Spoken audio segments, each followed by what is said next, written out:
Bien, bonjour à tous et merci d'être avec nous jusqu'à 14 heures. Nous sommes dans le ZCL News, comme tous les jours, du lundi au vendredi. Aujourd'hui, nous allons recevoir dans un instant l'autrice, on dit maintenant, de cet ouvrage, Félicité au bonheur d'avant, livre à lire absolument, surtout pour les jeunes. Francesca Fessoul qui est avec nous, bonjour. Bonjour aux téléspectateurs de Canal 10. Bonjour, Dani. Merci d'être avec nous. Jean-Louis Pagési, metteur en scène, chanteur lyrique, sera aussi avec nous un peu plus tard, parce que le mercredi, on est très culturel. Gérard Bougri passera avec nous. Et puis, on va terminer avec Martine Fazer pour comme chaque semaine, la culture selon Martine, c'est son agenda culturel.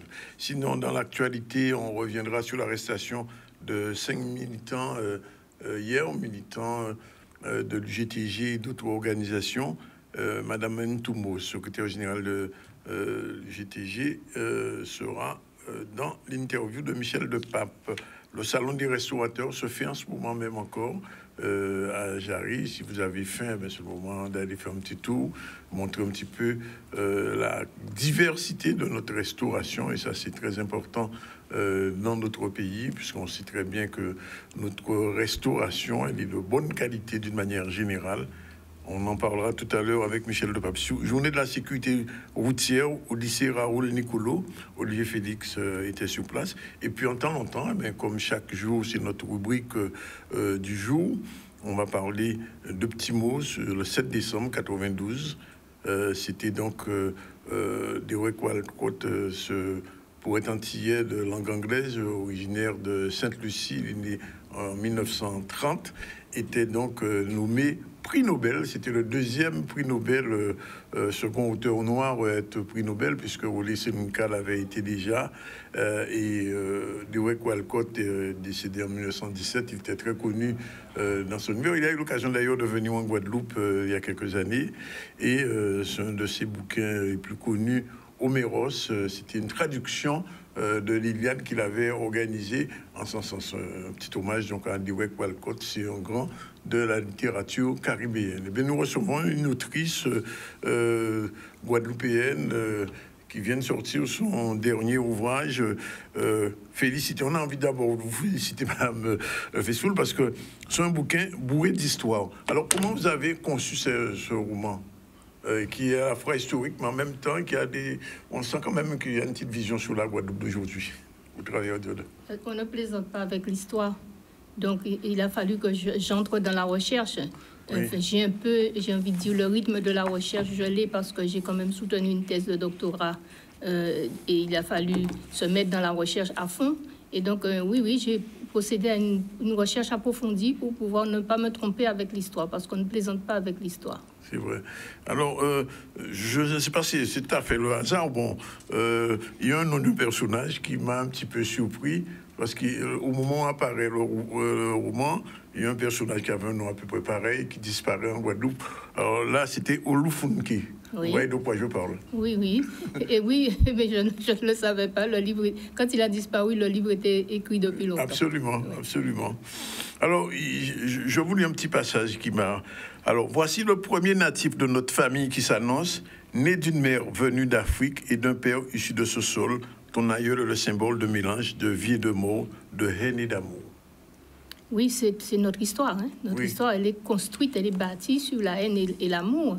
Et d'ailleurs, j'ai proposé mon ouvrage à plusieurs éditeurs. Oui. Et un éditeur s'est trouvé tellement impliqué dans l'histoire qu'il a discuté avec moi entre l'amour et pas l'amour. Il me disait que ce personnage n'éprouve pas de l'amour, ce n'est pas de l'amour. Et moi, je ne disconviens pas. Le lecteur, il est libre d'attribuer les sentiments qu'il veut au personnage qu'il veut. Oui. Mais il me disait que ce n'était pas de l'amour et que je décrivais l'histoire comme s'il y avait de l'amour dans l'histoire.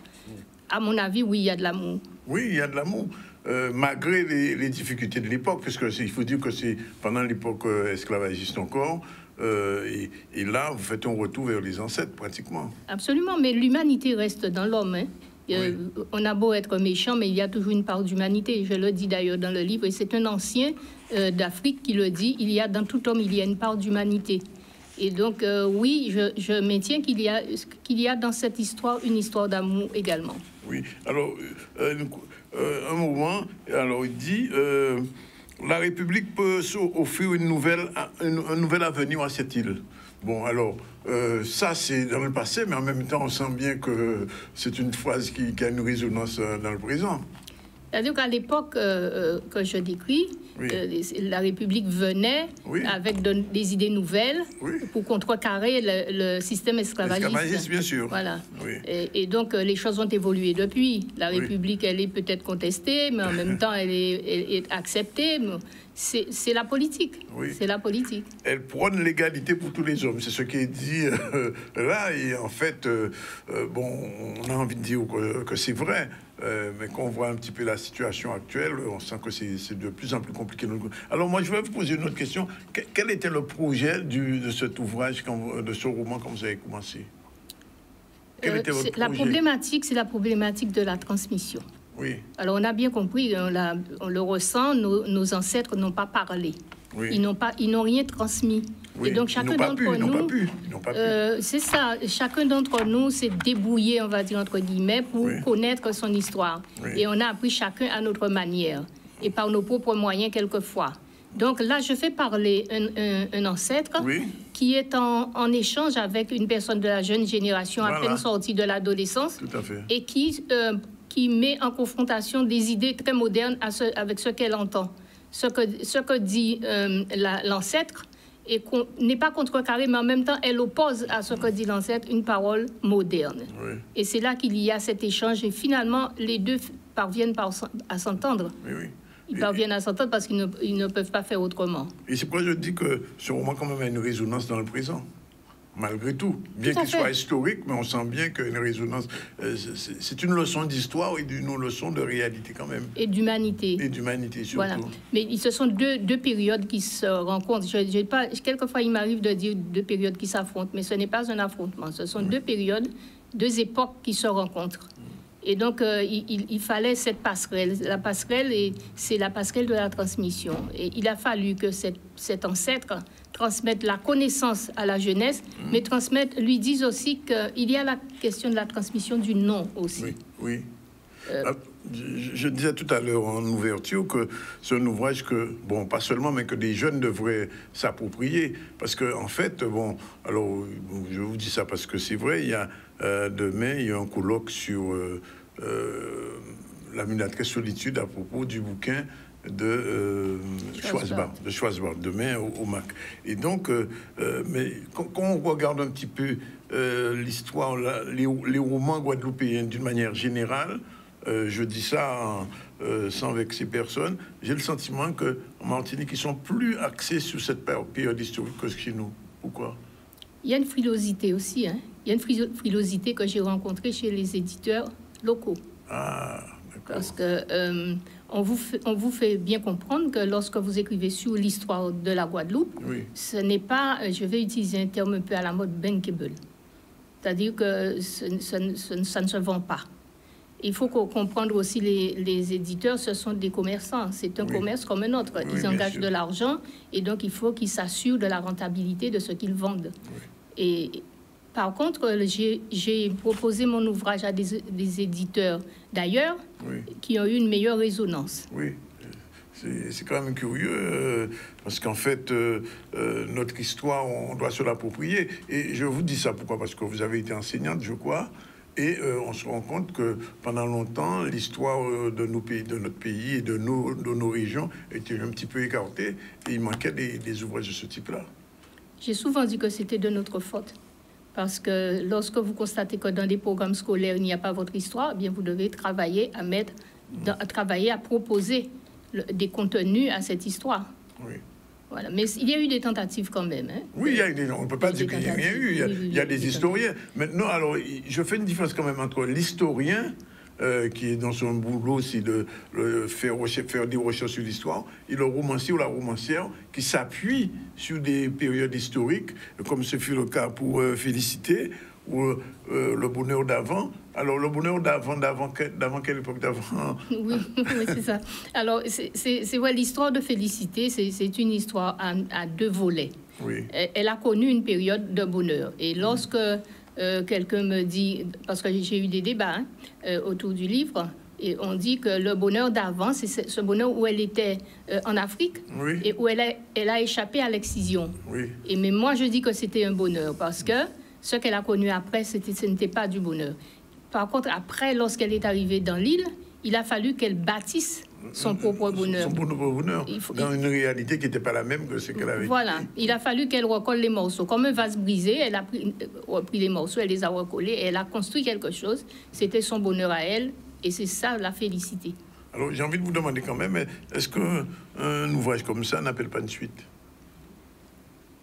Alors, chaque fois que je sors un ouvrage, on me demande toujours la suite. Mais oui, mais c'est vrai, parce qu'on reste un petit peu sur la fin, parce que, bon, c'est une période que vous examinez, que vous mettez en scène pratiquement dans ce roman qui ressemble quelquefois à un film, qu'on voit un petit peu la façon dont les personnages interagissent dans le roman. Il y aura une suite ou pas? Non, je n'interviendrai pas sur la vie de Félicité. Bon? Non, parce que c'est un peu notre histoire à tous. Et quand nous remontons, nos ancêtres ont vécu des romans aussi. Ce sont des romans. Et donc, s'il fallait reprendre le fil de la vie de chacun, ça serait un livre pour chaque personne. Oui. Donc, non, parce que il y a ce qu'on appelle, d'une manière générale, le roman national. J'ai entendu parler, c'est une expression qui est utilisée beaucoup en France pour parler de l'histoire de la France, mais notre roman national, mais justement, c'est ce genre de récit avec les gens qui vivent à une époque particulière pendant l'esclavage, hommes, femmes, etc. Et j'ai remarqué quand même qu'il y avait un petit travail sur le nom des gens.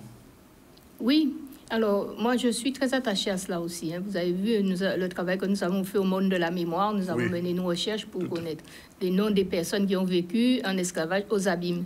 Et on constate qu'à défaut d'avoir un nom, parce que quand les esclaves arrivaient, ils n'avaient plus leur nom d'origine. Et à défaut d'avoir un nom de famille, les esclaves transmettaient un prénom de famille. Et donc, avec un prénom, on transmettait ce prénom à son enfant, à son petit-enfant. Et si vous recherchez certainement dans votre famille, il y a des prénoms qui reviennent. Des prénoms qui reviennent. Voilà, voilà. Parce que moi, je remonte et je retrouve le prénom de mon père très, très loin. Ah bon? Oui. C'est un prénom qui a été donné et qui a été transmis. Donc, ils n'avaient pas de nom à transmettre, de nom de famille, puisqu'ils n'ont pas reçu de nom avant leur affranchissement.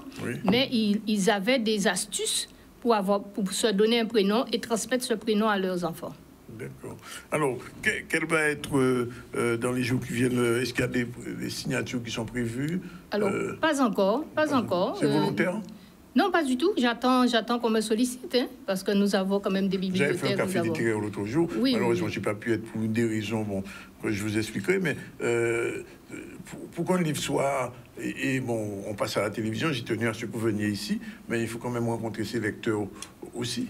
Alors, j'en ai rencontré un peu plus d'une centaine à la présentation au café littéraire, et j'attends qu'on m'invite, que les bibliothèques m'invitent pour que nous puissions en parler. Oui.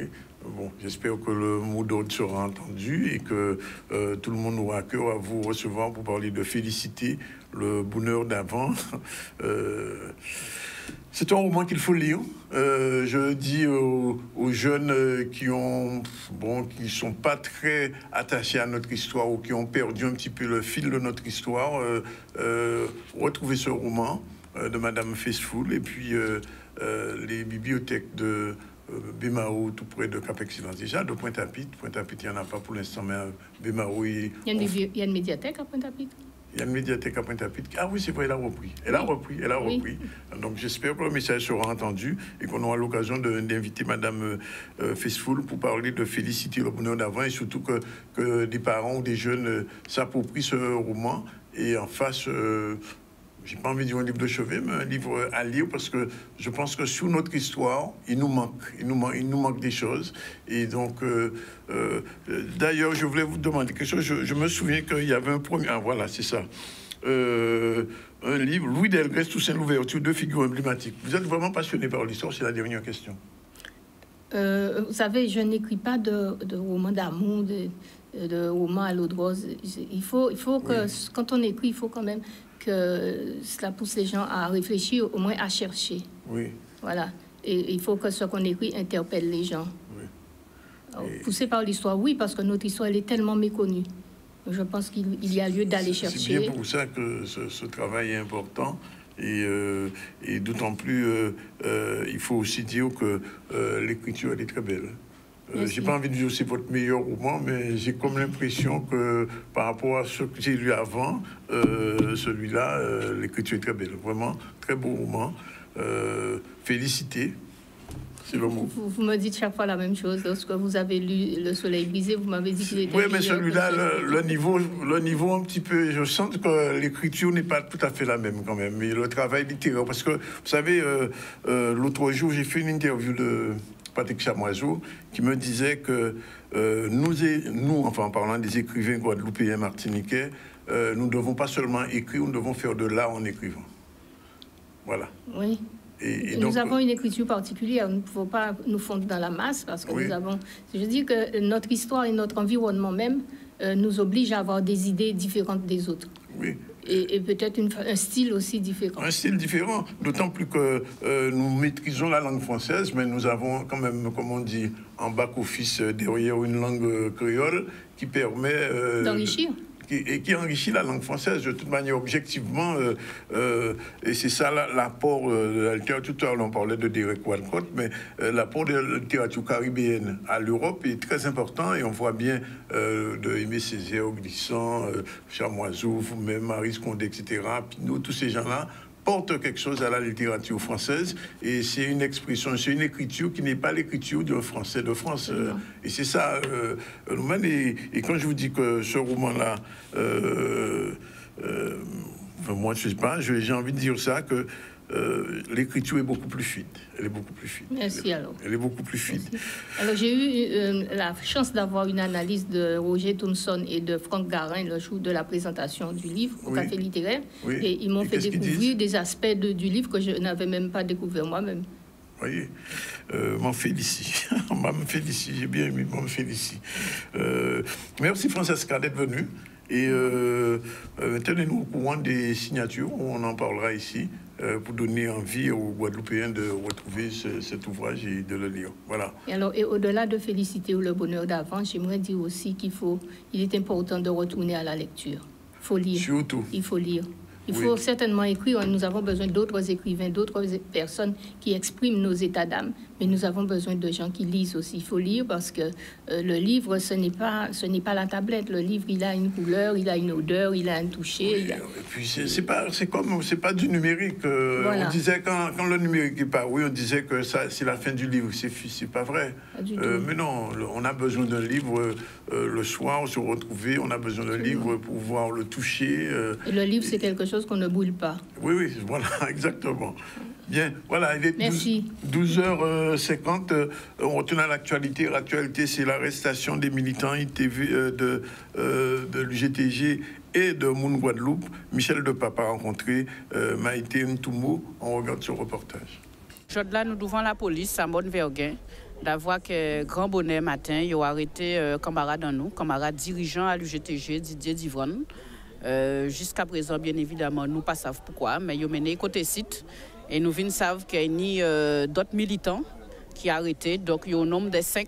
Cinquième là, nous ne pas connaître lui, mais nous savons qu'il y a Chipotel, nous savons qu'il y a Tolassi, et nous savons qu'il y a un troisième camarade à Gosier. Donc, nous va bien comprendre, hein, c'est encore une fois un complot à l'État français, puisque pas ni pour raison qu'ils ont arrêté camarade en nous.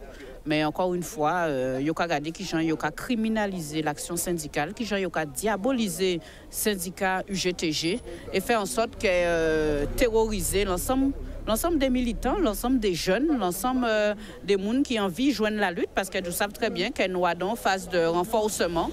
Nous avons en phase aussi là, nous commandé l'ensemble à travailler et à PEP, de mobiliser, qui samedi 10 décembre, qui viennent là, mais aussi commencer à organiser nous pour l'année prochaine, pour que nous fassions en sorte de bloquer le pays là, ça. Parce qu'il n'y a pas qu'à il n'y a pas qu'à fonctionner, qui dans le monde professionnel, pour les travailleurs, dans le public comme dans le privé, mais qui aussi a dans la vie en nous quotidien, qui pour problème à de l'eau, problème à zodi, problème à transport, il n'y a pas qu'à y dans le pays là, ça. Et c'est pour ça que nous avons organisé nous. Arrestation là qu'a fait aussi dans un contexte d'élection professionnelle, puisque nous bien comprenons qu'à travers attaque à l'obligation vaccinale, que c'est l'organisation syndicale qui a goumé, qui a fait disparaître. Et nous bien vrai que ces élections-là, ça a fait un genre, justement pour écarter les organisations qui ont goumé, qu'on l'UTS, UGTG, il y avait un système de vote électronique qui est complètement fou. Première fois qu'elle nous voit ça, puisqu'il faut que désormais les salariés présentent IBANAYO pour qu'ils voter. C'est la première fois qu'elle nous voit ça dans les élections. Donc nous bien comprendre qu'elles sont tentatives pour supprimer ce syndicat-là. Et bien évidemment, là, il y a criminaliser l'action syndicale et qu'il y a arrêté comme ça de manière totalement arbitraire, dirigeant nous, et bien ça a dans le même objectif-là. Mais là, nous avons dit que nous doubout de toutes les manières, nous payons Jean Lagué, nous là, nous déterminés, nous doubout là, et nous attendons l'audition là, à des heures, avec les avocats, pour savoir quelle disposition que nous avons. Voilà, on se retrouve dans un instant. Juste un petit communiqué rapidement. L'établissement public foncier de la Guadeloupe informe les riverains dans le centre-ville de Pointe-à-Pitre qu'il effectuera pour le compte de la municipalité des travaux de démolition de bâtiments sur les parcelles AK 1, 2, 3, c'est à la rue Chelcher, que Ferdinand de Lessep va compter de demain, vendredi 9, après-demain, vendredi 9 décembre, jusqu'au 27 janvier. Vous savez qu'il y a beaucoup de ce qu'on appelle des dents creuses. Bien, ils vont peut-être progressivement disparaître pour les riverains de Pointe-à-Pitre, puisqu'il va y avoir des démolitions, parce qu'il y a vraiment des bâtiments qui mériteraient d'être radiés, peut-être refaits, donner à Pointe-à-Pitre un autre visage. Voilà, on se retrouve dans un instant pour la suite et la fin du ZCL. À tout à l'heure.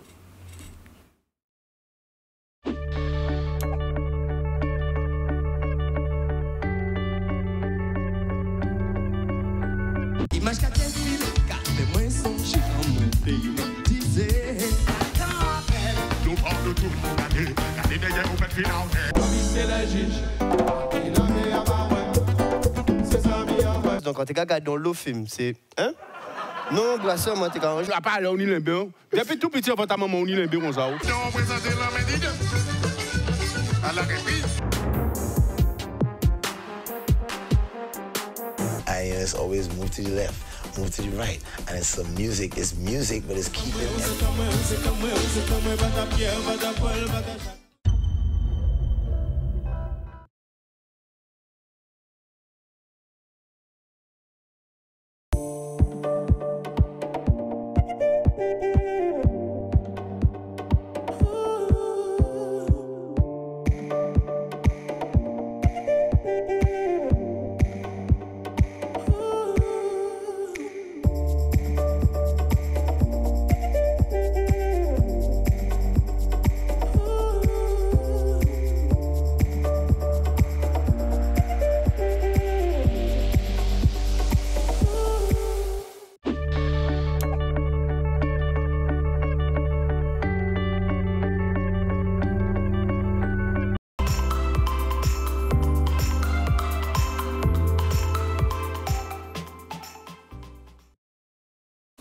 Voilà, retour sur le plateau du ZCL News. Nous accueillons M. Jean-Loup Pagessi. Bonjour. Bonjour, bonjour à tous. Il est directeur artistique aussi. Il va produire à l'Archipel en fin de semaine une pièce qui s'appelle Don Giovanni de Mozart. Alors moi, avant d'entrer dans le problème de la pièce même, j'ai envie de poser la question. Est-ce que les Guadeloupéens aiment l'opéra? Les Guadeloupéens aiment l'opéra, mais je dirais que les Guadeloupéens aiment le chant. Avant tout. On voit comment le chant est organisé aux Antilles. Il y a au moins 4 chorales dans chaque paroisse qui se séparent le service religieux tous les dimanches. C'est assez, il y a des plannings assez compliqués. Et puis surtout, vous avez le chant Les Roses, vous avez le chant traditionnel, vous avez aussi les chorales de gospel. Donc il y a énormément de gens qui chantent en Guadeloupe. C'est presque quelque chose de j'ai envie de dire, le traditionnel ici, le chant. Oui. Le chant a toujours été aux Antilles un pilier de la vie. Les chanter Noël, oui. Tout le monde allait chanter Noël quand il était petit. Même sous l'esclavage, les gens chantaient déjà. Les gens chantaient déjà. Malgré la dureté de l'époque. Oui. Voilà. On ne connaît pas de Noirs qui ne chantent pas. Qu'est-ce qui vous a mis dans l'opéra, vous? Eh bien, j'ai découvert que le chant était une discipline qu'on pouvait pousser à un très haut niveau. Oui. Exactement comme le karaté. Si vous découvrez le karaté, vous allez avoir votre ceinture noire. Oui. Mais dès que vous voudrez passer premier dan, deuxième dan, troisième dan, oui. Vous allez voir que les choses deviennent beaucoup devient compliqué, c'est vrai. Donc vrai. Pour tous les gens qui ont fait un peu d'arts martiaux dans leur vie, vont tout de suite comprendre ce que je veux dire. Oui. Mais le chant, c'est pareil. On peut chanter dans sa salle de bain et être très content, mais on peut pousser le chant jusqu'à un certain niveau pour avoir vraiment la totalité de la voix qui fonctionne. Et ça s'apprend. Et c'est comme ça que je suis arrivé à l'opéra. Oui. Donc vous avez appris à chanter ce que vous chantez aujourd'hui, c'est ce que vous avez appris au conservatoire quand je suis arrivé à Paris. Et, et voilà. Et j'ai eu la chance de pouvoir intégrer un chœur d'hommes professionnels qui s'appelle le chœur de l'armée française. Le chœur de l'armée française, c'est celui qu'on voit tous les 14 juillet qui chante la Marseillaise sur le... C'est comme le chœur du Bolchoï. C'est vrai, exactement. C'était comme le chœur de l'armée rouge. Donc c'est un chœur d'hommes professionnels militaires. Et donc j'ai fait énormément de tournées avec eux pendant une dizaine d'années. Et puis ensuite, je suis rentré à l'école de l'Opéra de Paris. Et donc voilà, je suis à ce jour le seul Guadeloupéen qui a fait l'école de l'Opéra de Paris. Ah, vous êtes le seul Guadeloupéen à l'avoir fait? Malheureusement, oui, j'essaie de faire en sorte. Comment s'appelle la chanteuse d'opéra guadeloupéenne très connue qui fait des tournées, son nom va me revenir. Vous en avez beaucoup, Carole Venutolo. Non, pas Carole. Vous parliez de Carole? Non, pas Carole. Son père est... Leila Brédan. Leila Brédan. Elle n'a pas fait d'école d'opéra? Elle n'a pas fait l'école de l'Opéra de Paris directement, mais elle a fait beaucoup d'autres écoles disponibles en Europe. Et quand vous êtes guadeloupéen et que vous êtes dans une école comme ça, comment vous êtes accueilli? Parce que théoriquement, l'opéra au départ, c'est quelque chose de très européen, très italien, très fermé, etc. Et quand un Guadeloupéen typé comme vous arrive, les portes s'ouvrent facilement? Je n'ai jamais eu l'impression que la couleur de ma peau m'avait empêché de réussir le concours, parce que c'est un concours. Oui, c'est un concours. Donc vous concourez contre 250 autres chanteurs, et ils en prennent 4 ou 5. Et à aucun moment, je n'ai eu l'impression que mon origine est un frein, puisque en fait, c'est surtout une question de compétence. Oui, c'est surtout la voix aussi. C'est la voix qui juge, la prestance, la capacité d'imposer, la capacité de tenir la pression aussi, hein, parce que quand vous chantez sur la scène de l'Opéra de Paris, ça veut dire chanter sur la plus grande scène. C'est pas une petite affaire. C'est la plus grande scène d'Europe en termes de taille. Oui.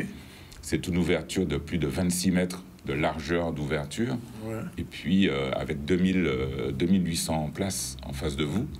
Donc il faut avoir la capacité. Il faut avoir de la voix. Il faut avoir de la voix. C'est le moins qu'on puisse dire. Non, mais c'est vrai. Et donc, mais avant de partir en Guadeloupe, vous chantiez déjà? J'avais un peu chanté pendant 1 an dans la chorale paroissiale à Trois-Rivières où j'habitais. Oui. Mais je ne connaissais pas le chant sous cette forme-là, en fait. Oui. Bon, alors, l'autre question qui se pose, c'est que quand on est dans l'opéra, puisque vous êtes directeur artistique, vous avez des choix à faire au niveau des répertoires. Du Mozart, du Verdi, du Chopin. Et notre Chevalier de Saint-Georges, ces chants, parce que j'ai vu des Américains venir ici interpréter Chevalier de Saint-Georges, j'ai comme l'impression qu'on l'oublie un petit peu. Vous avez vu ça, les Américains se sont accaparés vraiment le Chevalier de Saint-Georges. Alors il faut savoir que le Chevalier n'a pas écrit énormément de pièces. Il a écrit beaucoup de pièces pour ensemble orchestral, mais il n'a écrit que 1 ou 2 pièces vocales, un opéra. Ah, d'accord. Moi, je l'ai vu, cet opéra, je ne me rappelle plus son nom, a été joué en Martinique il y a 5 ou 6 ans, donc par une autre compagnie qui s'appelle, je me rappelle, Sphère, je crois. Non, je me souviens plus de nom, mais voilà. Oui. Mais c'est relativement confidentiel, parce que l'opéra lui-même est très court, il fait environ 1h20, et il demande que 4 chanteurs. Ah, seulement 4 chanteurs. Seulement 4 chanteurs, plus l'orchestre. Donc ce serait très facile de le remonter, hein. Mais comme les Américains se sont accaparés Saint-Georges... Comment ça leur appartient désormais? Qu'est-ce qu'il y a? En fait, ce qui leur appartient, c'est... Même basse dessus? Ça y est, c'est le côté... C'est Neg qui écrit bien là. Comme si on Neg, donc c'est bitaille. C'est ça. Parce que les Américains, on les connaît, ils sont extrêmement communautaristes. Absolument. Et ils défendent beaucoup l'afro-américain, se défend beaucoup par rapport à la société américaine aussi. Mais, tout à fait. Et voilà, et ils rayonnent bien dans le monde aussi par rapport à ça. Et donc vraiment, Saint-Georges, Saint-Georges a fait quand même carrière à Paris, quand même. Saint-Georges a fait... On dit même qu'il a été copié un petit peu par Mozart. Par Mozart. En fait, je ne sais pas si c'est ça. J'ai souvent entendu ça. Mais Mozart a commencé à jouer de la musique depuis qu'il avait 7 ans. La musique lui venait naturellement à l'esprit. Il écrivait, il a écrit plus de 1000 pièces. Là où Saint-Georges n'en a écrit qu'une 20aine. Oui. Donc on n'est pas... Dans le même niveau. On n'est pas dans le même niveau de production. Par contre, ce qu'il faut comprendre avec Saint-Georges, c'est que c'était quelqu'un qui était extrêmement intelligent et il apprenait très vite et il était extrêmement compétent dans beaucoup de domaines. C'était surtout un très très bon épéiste. Aussi, oui. Et il se mesurait souvent avec d'autres épéistes voilà, y compris celui qu'on appelle le chevalier d'Éon. Oui, j'ai entendu donc ça. c'était quelqu'un qui avait compris qu'il fallait être compétent. Oui. Et il était compétent. Chaque domaine qu'il a touché, il a montré qu'il pouvait atteindre un degré de compétence important. Oui. Et c'est ça qui m'intéresse, c'est Saint-Georges. Il n'a pas toujours été apprécié en France, cela dit. Il n'a pas toujours été apprécié, mais dès qu'il touchait quelque chose, on ne pouvait pas lui dire « Ah ouais, ça pas bon ouais. ».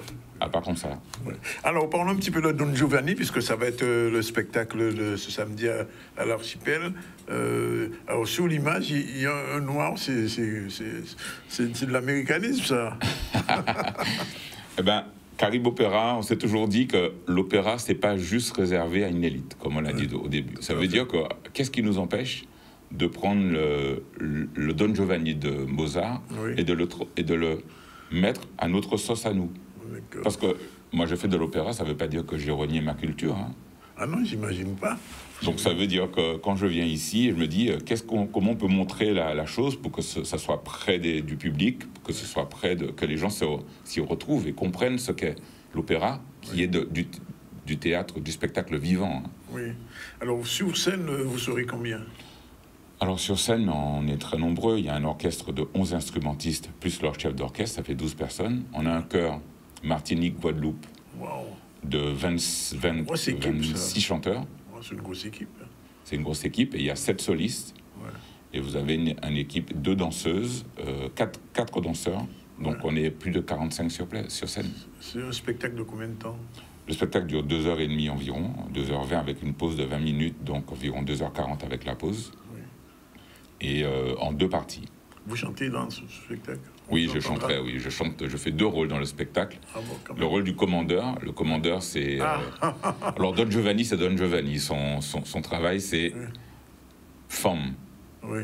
Voilà, toucher des filles, le maximum. D'accord. Pour l'instant, dans le cahier qui est tenu par son majordome qui s'appelle Leporello, ils sont à peu près 1450 filles qu'il a déjà touchées. À ce point-là? Voilà, donc c'est...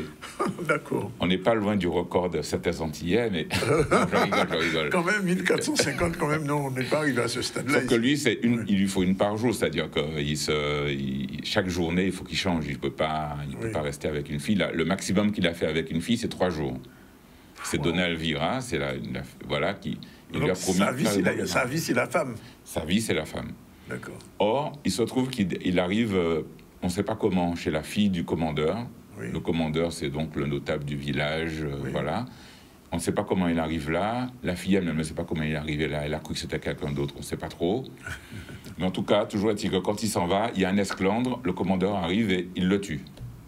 Ah, d'accord. Il y a un petit duel, il tue le commandeur tout de suite. C'est le drame. C'est le drame tout de suite. Et malheureusement, ça va être la fin de Don Juan, parce qu'il a bravé l'ordre établi et l'ordre établi ne pourra pas le laisser continuer. Et donc, du coup, le commandeur revient en fin de spectacle, comme une statue, comme un spectre, qui revient chercher Don Giovanni pour l'emmener avec lui ailleurs. Alors, vous savez, M. Pazesi, quand je reçois un artiste ici en général, sur tous les chanteurs, je redemande toujours un petit acapella. Un petit acapella? Oui. Vous préférez de l'opéra ou je peux vous faire un petit... Bon, moi, ça là, oui, là. Ah, pas de problème. Je me recule parce que je vais exploser le micro de la personne. Every time I feel the spirit moving in my heart, I will pray. Every time I feel the spirit moving in my heart, I will pray. Among the mountains, my Lord spoke. Out of his mouth came fire and smoke. Looked all around me, looked so fine. I asked the Lord, could it be mine? Every time I feel the Spirit moving in my heart, I will pray. Every time I feel the Spirit moving in my heart, I will pray.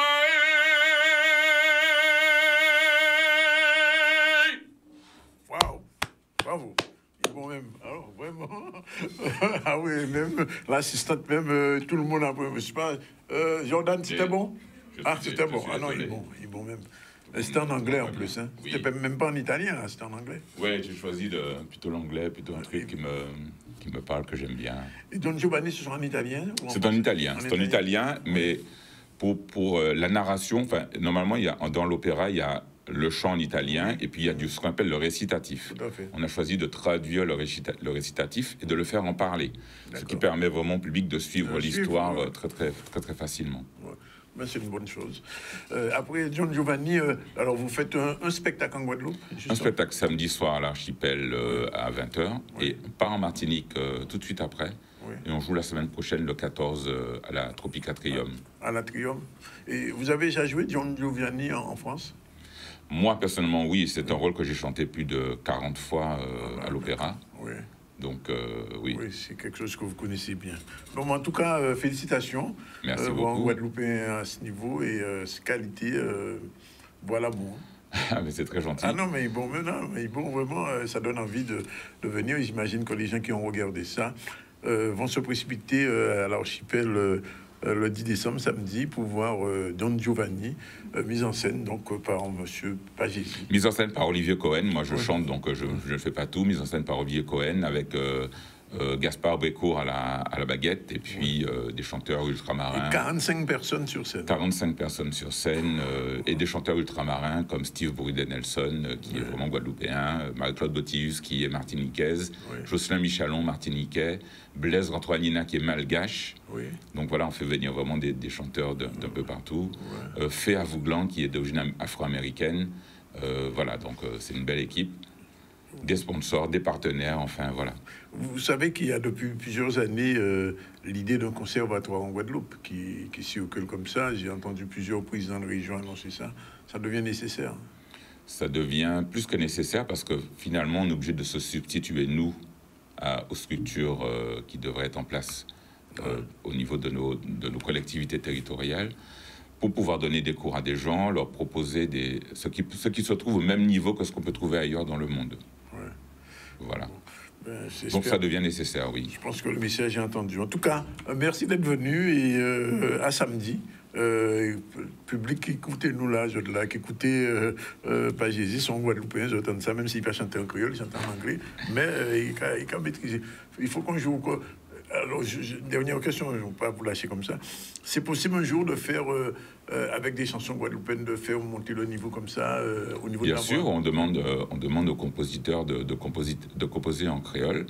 Oui. Il y en a qui commencent un peu à le faire. Ah bon, ça alors, on a déjà un ou deux pièces de gens qui sont du créole haïtien, par exemple. On a des gens comme ça qui composent. On n'a pas vraiment de pièces lyriques complètes faites totalement. C'est un vrai travail. C'est un vrai travail qu'il faut faire. Moi, j'ai demandé Lesdel.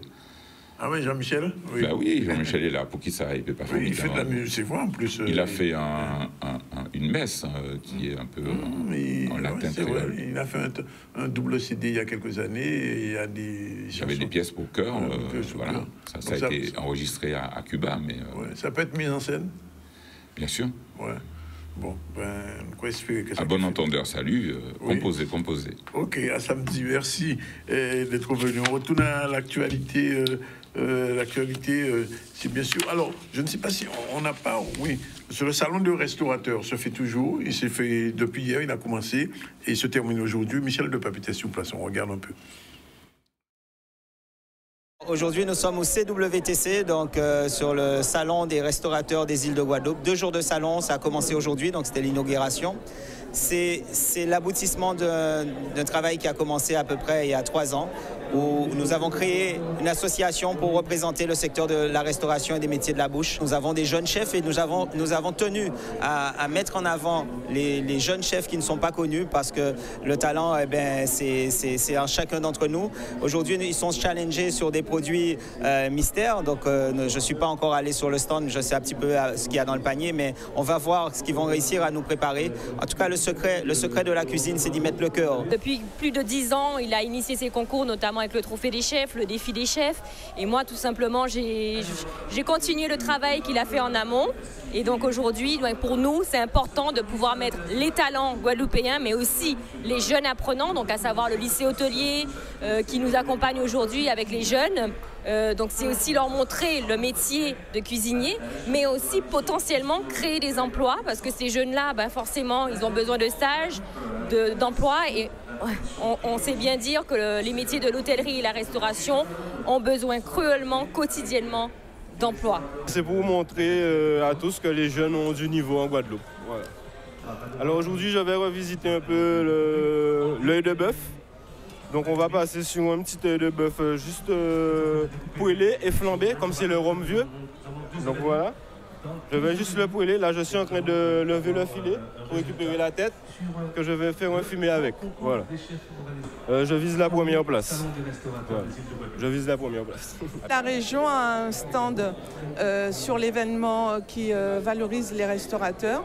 En fait, il s'agit de stands institutionnels pour que les restaurateurs aient des informations au niveau juridique, au niveau financier, mais pas que, puisque vous avez toute une série de prestataires qui sont là pour proposer des produits à destination des restaurateurs. Et nous, en région, nous avons un stand institutionnel pour renseigner sur les dispositifs d'aide qui existent. Donc vous avez des dispositifs d'aide économique avec la direction des interventions économiques avec Madame Lautric, et vous avez aussi des aides au niveau du tourisme, puisque toutes les compétences transversales peuvent intéresser les restaurateurs.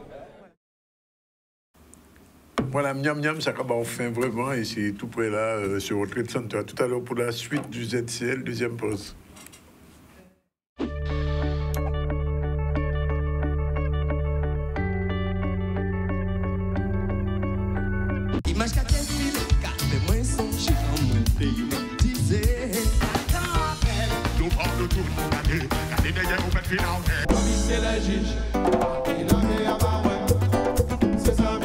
Donc quand tu regardes dans le film, c'est... Hein? Non, brasseur, moi, tu quand même... Je ne pas aller au Nilembé. Depuis tout petit, on va ta maman au Nilembé, on s'en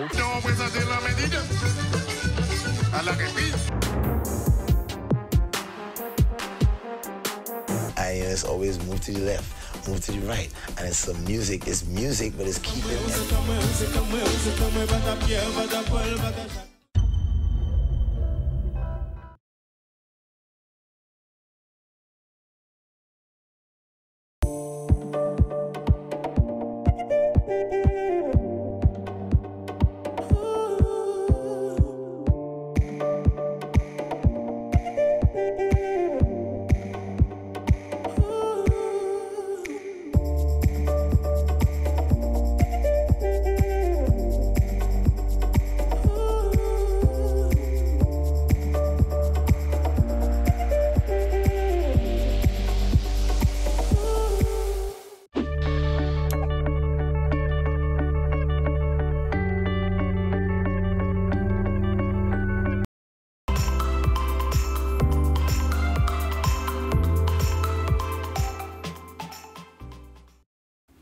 Voilà, nous sommes revenus avec vous jusqu'à 14h, puisque nous allons recevoir dans un instant Gérard Roubougri. Bonjour. Bonjour. Les présidents du CA de la Société coopérative d'intérêt collectif Kinessas, mais aussi l'inventeur, le concepteur du projet UGA, une Guadeloupe d'avance. On va en parler dans un instant, puisque ce projet semble vouloir prendre corps. Enfin, pour l'instant, on va faire un petit tour à Paris. On va voir... avec Maurice Cessé, notre correspondant permanent là-bas dans la capitale française, la création à Paris de l'Union régionale des missions locales Antilles-Guyane. Explication, on regarde. L'Union nationale des missions locales, qui est en charge de représenter et accompagner les réseaux sociaux d'insertion, vient de se doter à Paris d'une antenne régionale Antilles-Guyane-Saint-Martin. Les membres ont échangé avec le nouveau président de la DOM, Maël Diza. Claudie Vétro a été nommée présidente de la nouvelle structure. Je vous propose d'écouter ses premiers mots au micro de ONews Paris. Alors, c'est l'animation régionale des missions locales des Antilles et de la Guyane. Effectivement, c'est une étape supplémentaire pour nos territoires de la Guyane, de Saint-Martin, de Guadeloupe et de Martinique, en partie, puisque cette animation régionale existe dans beaucoup de régions de France, au même titre que les missions locales, et elle a pour vocation de permettre la professionnalisation des équipes, d'avoir un plan de formation supplémentaire en plus de celui que possède chaque mission locale. C'est de mettre en avant des problématiques qui sont communes au territoire des Antilles de la Guyane, mais des problématiques aussi qui sont propres à chaque territoire, et de pouvoir les mettre en exergue et surtout de proposer des solutions et de rendre aussi plus visibles les missions locales.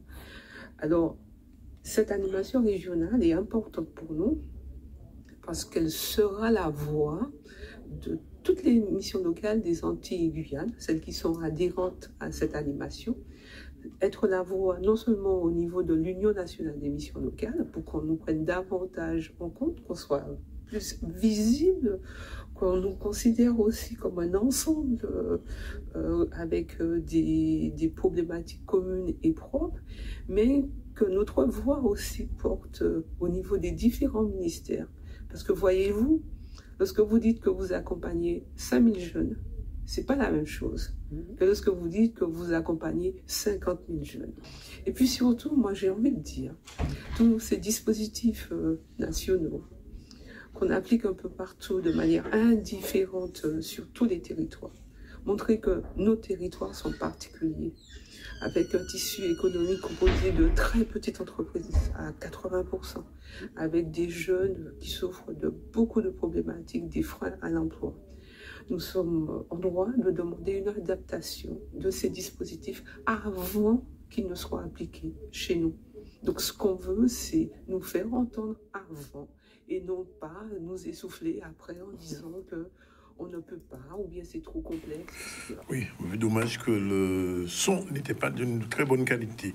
Bien, alors on va parler de l'UGA, l'Union, le concept Une Guadeloupe d'avance, puisqu'on a avec nous Gérard Bougré. Je rappelle qu'il est architecte, concepteur, intégrateur smart, qu'il est expert en ingénierie énergétique, producteur d'électricité via géothermie de 4e génération, on va s'arrêter là-dessus, et fondateur du Think Tank. Alors, qu'est-ce que c'est la géothermie de 4e génération?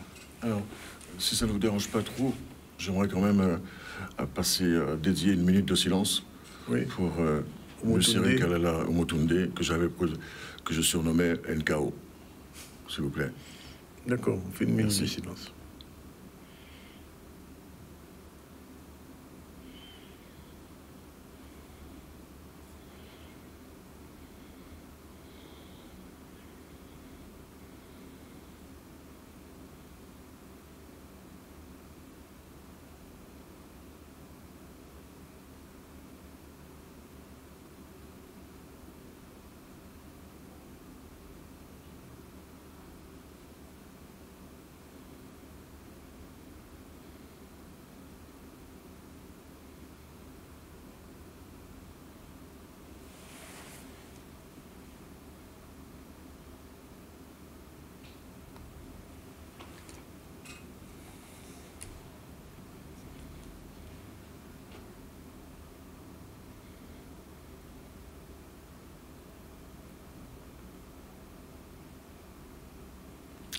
Merci. La mémoire donc de Monsieur Omotunde, de Feu Omotunde Kalala, qui est disparu la semaine dernière.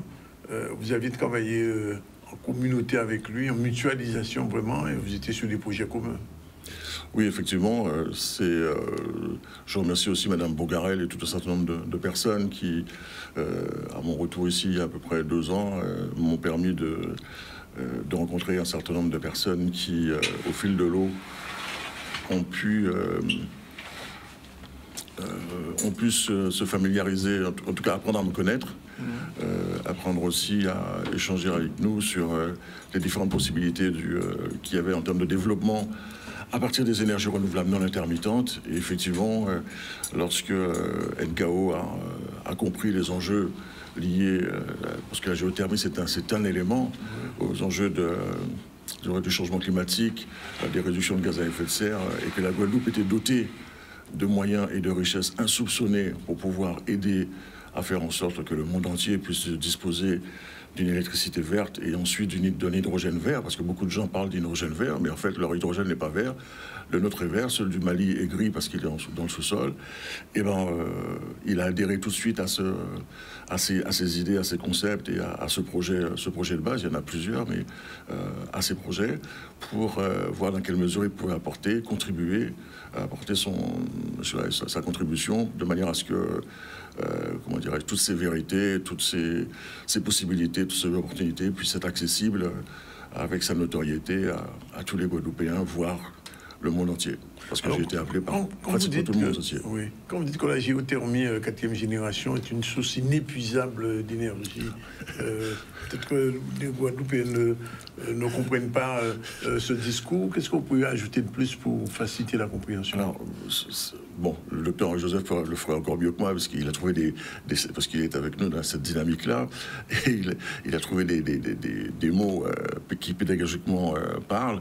En fait, ce que vous voulez, c'est au fond, au centre de la Terre, vous avez le magma, pour faire simple, hein, et au fur et à mesure du temps, il y a une partie du magma qui remonte par par les couches géologiques jusqu'à pratiquement la surface, et les volcans permettent ensuite de faire le travail, malheureusement dans certains cas, qui génèrent énormément de problèmes et de catastrophes avec les tremblements de terre et puis les volcans et tout ce que ça peut entraîner lorsque ça explose.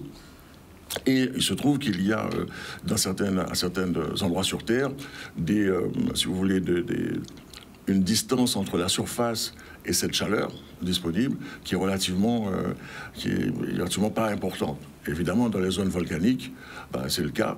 Hein, et une partie de cette chaleur est là soit en résiduel, soit sous forme d'eau extrêmement chaude, et ainsi de suite. Et le principe consiste à détecter quels sont ces endroits où se trouve cette chaleur extrêmement importante et de mettre en place, si vous voulez, des dispositifs pour soit être en contact avec cette chaleur, soit avec cette vapeur, et ensuite faire en sorte que cette chaleur, cette vapeur remonte vers la surface. Okay, et en surface, vous avez tout un dispositif d'échange thermique qui permettent de faire de cette chaleur de la vapeur. De la vapeur, ensuite, on va vers des matériels spécifiques qui sont les turbines, et derrière les turbines, des alternateurs pour produire l'électricité et l'injecter sur le réseau électrique. Alors, l'autre problématique, c'est que la source principale de géothermie qui se trouve en Guadeloupe se trouve à Bouillante. Et elle appartient à une société américano-israélienne. Oui. Comment vous allez travailler avec eux pour les mettre dans votre sillage? Alors, la stratégie qui a été pensée et conçue ne va pas dans ce sens-là. En fait, ce qui se passe, c'est que il y a une thèse qui a été réalisée par une scientifique qui s'appelle Alexandre Favier, qui a été présentée en décembre 2019 à l'UA, l'Université des Antilles, et qui dit que le potentiel en géothermie haute enthalpie, haute température, donc plus de 250 degrés Celsius, était beaucoup plus importante qu'on ne le pensait. Oui. Pratiquement sur tout le sud Basse-Terre. Okay. Pas seulement à Bouillante. Pas sur la Bouillante, hein, ça c'est sûr. De toute manière, il y a de l'eau chaude. De toute manière, selon certains ingénieurs avec lesquels je travaillais, tout le sous-sol de la Guadeloupe est quasiment, il y a possibilité de faire de l'hydrothermalisme, il y a un peu d'eau chaude partout. D'ailleurs, on le sait, hein, du côté du Lamentin, il y a des sources chaudes, etc. Oui, le tout maintenant, Sofaya, etc.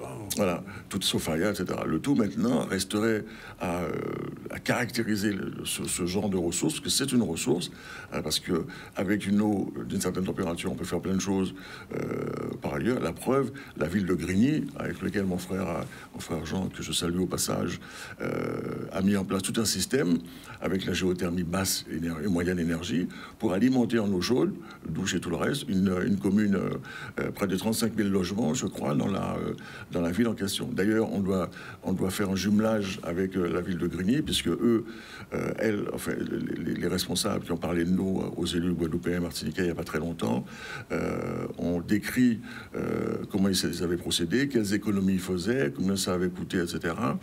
Et nous, comme nous sommes sur la haute Enthalpie, on devrait pouvoir mettre en place un jumelage pour le prochain salon de Maître des Mers ou les salons hydrogène dans le monde entier, expliquant comment la géothermie basse et haute, basse et moyenne, par exemple par la ville de Grigny et bien d'autres endroits en France, les choses peuvent se faire, et surtout en Guadeloupe, comment la haute Enthalpie a été utilisée, les premiers forages d'exploration en 1962, etc., et qu'aujourd'hui, elle est porteuse non seulement d'une électricité verte qu'on peut produire, mais aussi de l'hydrogène vert, parce qu'on va utiliser l'électricité provenant de cette géothermie pour produire de l'hydrogène vert. Et alors, nous, dans notre stratégie, étant donné qu'il y a plusieurs endroits dans le Sud-Bastion où on peut donc mettre en place les dispositifs qui vont bien, industriels qui vont bien, on a fait un certain nombre de recherches et on a trouvé aujourd'hui un certain nombre de points du côté de la ville de Bouillante. Okay, excellemment bien positionné pour de multiples raisons.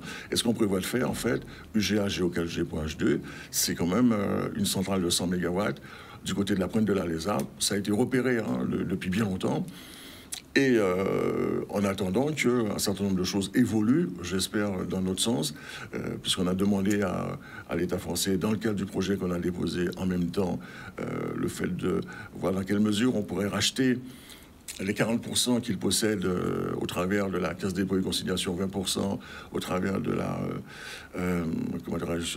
du BRGM, 20%, puisque je n'ai toujours pas compris au jour d'aujourd'hui comment les fonds, le financement provenant des contribuables français, singulièrement ceux des Guadeloupéens, depuis les phases d'exploration en 1962, au moment où il faut en tirer profit, un certain profit, c'est comme si vous avez fait des études de préfaisabilité et faisabilité, et au moment où il faut monter la société pour exploiter, pour attirer, vous dites non, moi je veux pas y être, ça m'intéresse pas, je veux pas, etc. Et c'est ce qui est arrivé, parce que Madame Royal et tous les autres, ils connaissent pas la géothermie haute Enthalpie. Justement, c'est la question que je vous posais. Vous êtes entretenu avec nos politiques sur ces questions? Depuis le début. Et comment ils réagissent? Faut leur poser la question.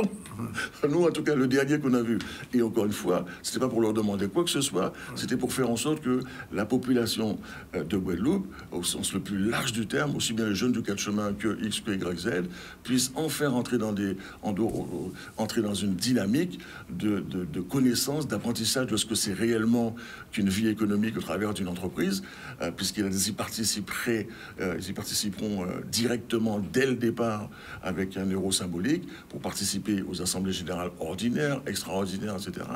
Et pour qu'une partie de la connaissance de la société, du fonctionnement de la société, puisse être connue des Guadeloupéens, ce qui leur permettront, à mon sens, ensuite de faire des choix plus judicieux concernant soit la politique, soit l'économie, soit tout le reste. Parce que quand on n'a pas cette connaissance-là, on a toutes sortes de dérives qui se mettent en place avec toutes les conséquences malheureuses qui arrivent, parce qu'on fait des promesses aux gens qu'on ne tient pas. Alors, un dernier mot, et ça me paraît quand même important, il y a une souscription de part sociale à la société que vous avez créée, la CI SAS, qui est CRS à capital variable. Comment les gens peuvent souscrire? C'est pas compliqué. Il y a un certain nombre de présences sur les réseaux sociaux qui parlent de cela. Et sinon, ils peuvent faire le numéro de téléphone où on va tomber sur notre assistante, 0590 23 72 00, et toute la procédure permettant de recevoir le formulaire de souscription, d'intention de souscription et de souscription, vous envoyez par mail ou par autre moyen, et au retour de cela, donc vous faites partie du... vous précisez qu'en aucun cas, le capital social ne sera ni vendu ni cédé. Ah non, ça c'est sûr. De manière, dans les statuts, c'est prévu comme ça, et même après moi, parce que je ne suis pas éternel, les Guadeloupéens auront toujours... Parce que l'une des caractéristiques de ce type de société qui a été créée exprès via la loi NOTRe, comme société coopérative d'intérêt collectif, comme les entreprises sociales, solidaires d'utilité sociale, comme les entreprises à mission, c'est toute une catégorie d'entreprises qui ont été créées parce que le législateur s'est bien aperçu que le capitalisme débridé, ça en génère ce qu'on sait en termes de chômage, en termes de misère sociale et autres, et ils ont trouvé des artifices permettant de faire en sorte que le citoyen lambda, au travers de tout un certain nombre de choses qui évoluent dans le monde, puisse avoir la possibilité de le faire. D'ailleurs, en France, il y a plus de 3000 sociétés coopératives d'intérêt collectif qui existent, et ils ont une durée de vie supérieure à celle des entreprises normales. Alors, dernière chose quand même importante, c'est une première mondiale qui va avoir un brevet que vous allez bientôt déposer à l'INPI, l'Institut Tout à fait. national. Enfin, j'ai déposé un certain nombre d'informations au départ à l'INPI, et on va pouvoir donc là aussi continuer de faire le travail qui va bien pour faire en sorte que cette technique d'exploitation de la ressource, parce qu'il y en a plusieurs, il y en a au moins 3 générations avant nous, puisse être valorisée aussi bien et surtout parce qu'aujourd'hui les enjeux, c'est bien évidemment la géothermie à une certaine échelle, mais l'enjeu fondamental, principal, c'est le fait de pouvoir produire de l'hydrogène vert à des prix extrêmement compétitifs et qu'il va pouvoir exporter dans le monde entier. Des bateaux pourront venir, des tankers spécialisés dans le sud Basse-Terre, dans le nord Grande-Terre, parce que dans le nord Grande-Terre, on prévoit de mettre en place des stations de transfert d'énergie par pompage. Si on nous avait écouté, la Désirade sera énergie positive depuis très longtemps. Station de transfert d'énergie par pompage, c'est de l'hydraulique améliorée. Vous avez des pompes, vous la mettez dans une bac de rétention, en dessous il y a une turbine, ça amène de l'électricité et c'est non intermittent. C'est-à-dire ça ne cause pas de problème de base au réseau électrique, alors que lorsqu'on a le solaire photovoltaïque et l'éolien, il faut des systèmes de stockage qui coûtent extrêmement cher, et même quand vous avez des systèmes de stockage, vous n'arrivez pas à faire en sorte que le MTBF du fonctionnement du réseau électrique soit le meilleur possible, puisqu'il faut qu'en permanence vous ayez l'offre et la demande qui soient équilibrées. Sinon, c'est problème. Bien, on vous remercie et puis on souhaite réellement la construction de cette unité industrielle de géothermie d'hydrogène vert. C'est un projet UGA Guadeloupe. Dernier élément quand même, oui. Je suis, comment dirais-je, ça aussi j'étais là, il y a la journée de l'économie sociale et solidaire samedi. Oui, à Gouzier. Voilà, et nous allons y participer. Oui, moi j'y serai au travers d'un duplex que je vais faire à partir de Saint-Martin, parce que les collectivités de Saint-Martin nous ont invités à venir leur faire part de nos connaissances et de nos travaux en matière d'énergie renouvelable non intermittente pour leur propre PPE, programmation pluriannuelle de l'énergie. Merci, donc Jérôme Bougré. Et 12h, pratiquement 48, on va terminer à 14h. Et on a Martine avec nous. Bonjour Martine. Bonjour Danick, comment ça va? Ça va? Tout va bien? Ça va bien, tout va bien. De ton côté aussi? Oui, jusqu'ici. Jusqu'ici, tout va bien. C'est oui. Comme ce monsieur qui tombe du 40e étage et il arrive au 38, il dit jusqu'ici, tout va bien. Au 35, jusqu'ici, tout va bien. Ouais. Et ça continue comme ça jusqu'à ce que ça fasse splash. Oui, générique pour le CSM.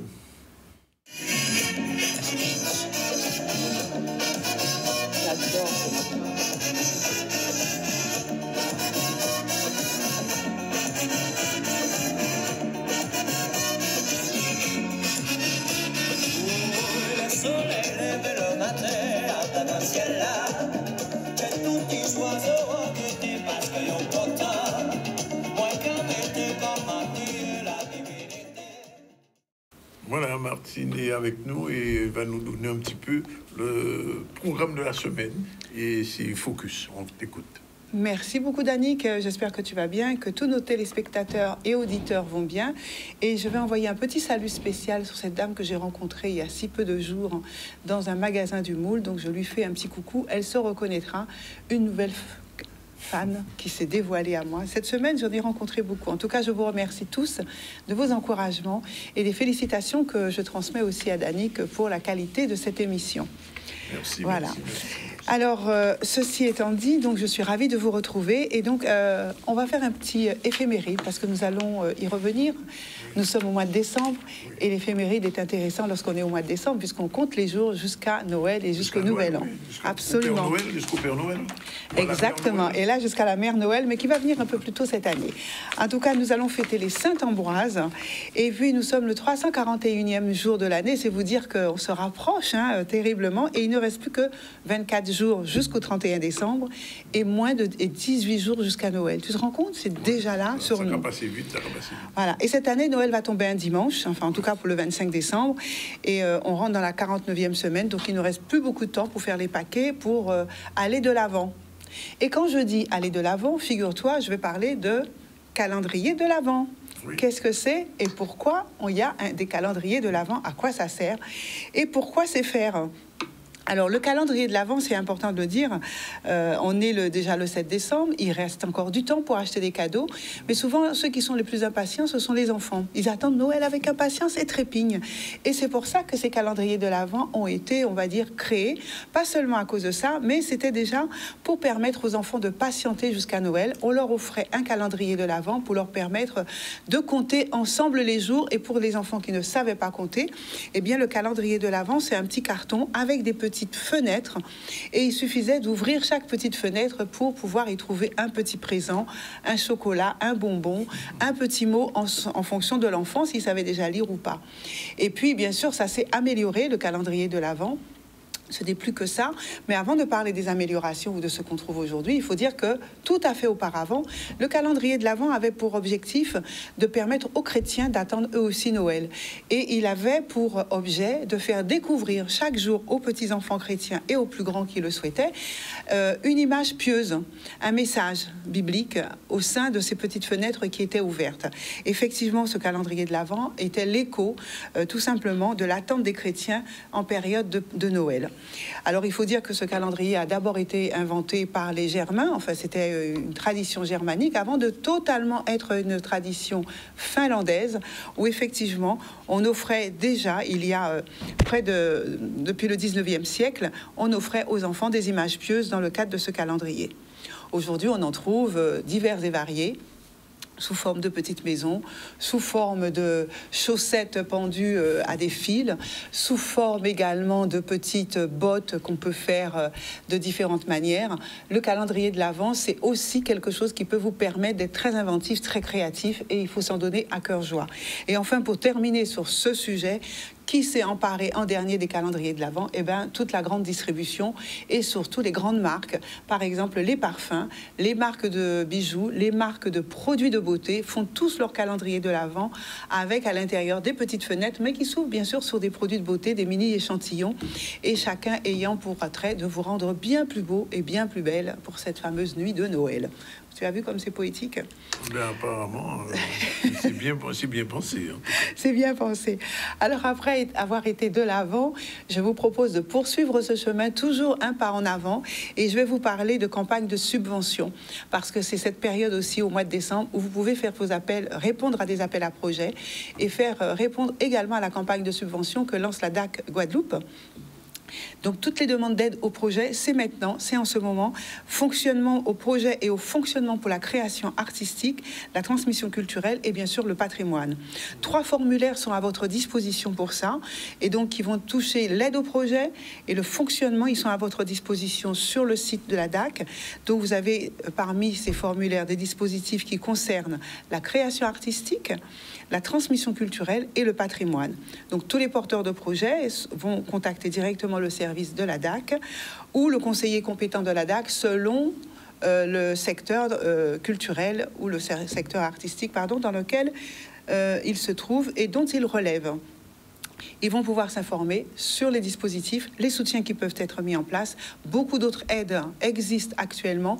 Il faut vite y aller parce que pour beaucoup de ces appels à projets, la clôture, c'est le 31 décembre qui arrive. Allez, après vous avoir mis l'eau à la bouche avec ces aides et puis ces calendriers de l'Avent pour les bonbons, les gâteaux et les surprises, un autre calendrier qui celui-ci est bien plus proche de nous, c'est le calendrier de Cassica. Eh oui, chanter Noël. Il est né le divin enfant. Lequel connais-tu encore, Danick? Michaud. Ben ouais, qui le connaît? Michaud veillait la nuit dans sa chaumière. Eh bien, donc. Pas d'autres qui compèrent Michaud qui fait. Qui vit avec lui, mais oui, mais. Oh. Mon cher, quand même, je vais te parler d'un planning de chanter Noël que j'ai trouvé extraordinaire, donc je le nomme un peu celui de Cassica. Il n'est pas le seul, mais c'est le seul qui m'est soit tombé sous les mains.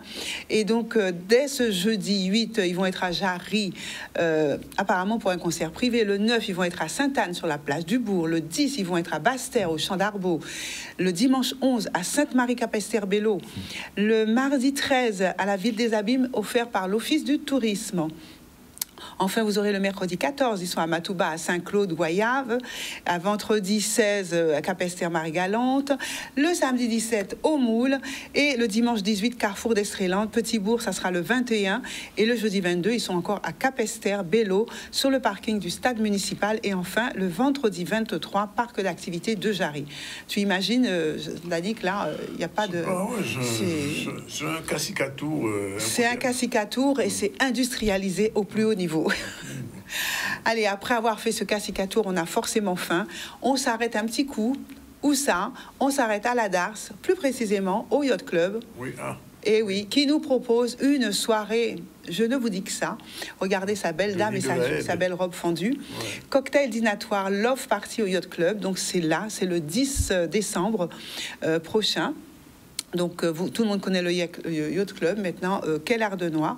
Il vous suffit donc de taper aussi sur All Mall. Vous allez trouver le numéro de téléphone et vous allez pouvoir appeler ou passer directement pour pouvoir réserver votre place. Les places sont limitées. Le lieu est spacieux, mais il a du succès.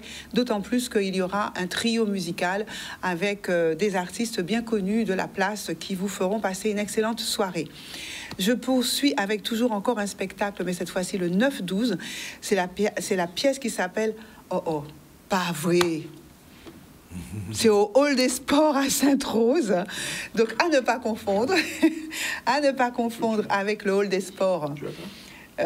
Bien connu du Gosier. Là, c'est un lieu qui commence un peu à sortir de terre. Donc... un spectacle avec, bien sûr, Prosper, Bostique, Manyeillette, Léon, qui ne les connaît pas. Vendredi 9, ils seront donc avec vous au Hall des Sports de Sainte-Rose. Les places sont déjà en vente. Un numéro de téléphone, si vous le souhaitez tout de même, pour un infoline, 06 90 35 95 53. C'est une pièce qui a été écrite par Marc Lara.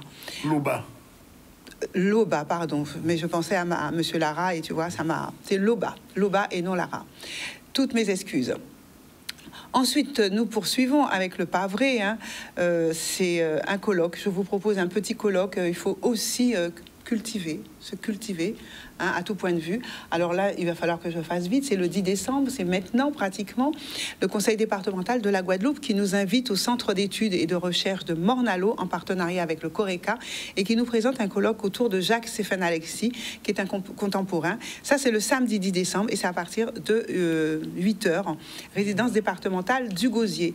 Allez, encore deux petites pendant que le générique se fait. Et je parlerai du Moule qui a son chanté Noël avec une journée qui s'appelle L'Arrêt en nous. L'Arrêt en nous qui va permettre d'accueillir à la fois des exposants, des artisans, des vides-greniers, démonstrations de danse salsa, de quadrille, également de gros cas, avec également J'ai entend longtemps. Tout ça, c'est ce samedi 10 décembre. Ça va se terminer avec un chanté Noël, avec Soleil à Noël, et non pas Soleil Nouet, mais Soleil à Noël qui sera avec nous pour un chanté Noël. Allez, théâtre, et on termine avec le rire, et puis une petite fabuleuse aventure du Père Noël. C'est le 21 décembre prochain. Et là, il faut vraiment y aller aussi. En tout cas, pour vos enfants, cette fois-ci, c'est au Palais des Sports du Gosier.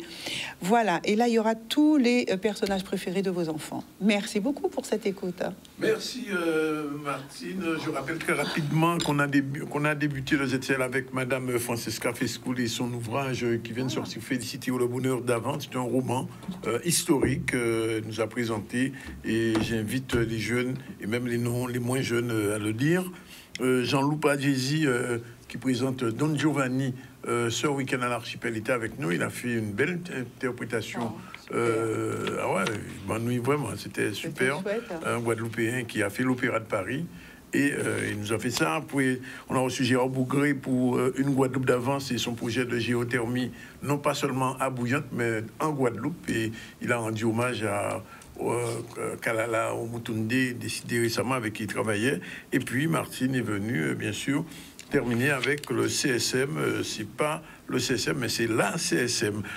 L'actualité, c'était l'arrestation de 5 militants hier, dont militants de l'UGTJ, Monsieur Didier Divran, on a entendu Maïtien Toumo, le salon des restaurateurs se tient en ce moment à Jarry, on y va tout de suite après. Journée de la sécurité routière au lycée Raoul Nicolo, Olivier Félix, et puis on est allé à Paris pour la création à Paris de l'Union régionale des missions locales de Paris avec notre ami Maurice. Voilà, c'est fini pour aujourd'hui, on est mercredi, on se retrouve demain jeudi. Et on se dit merci à tous les gens qui nous regardent et qui nous saluent. Salut Martine et à notre soleil sans la pluie. Réalisation.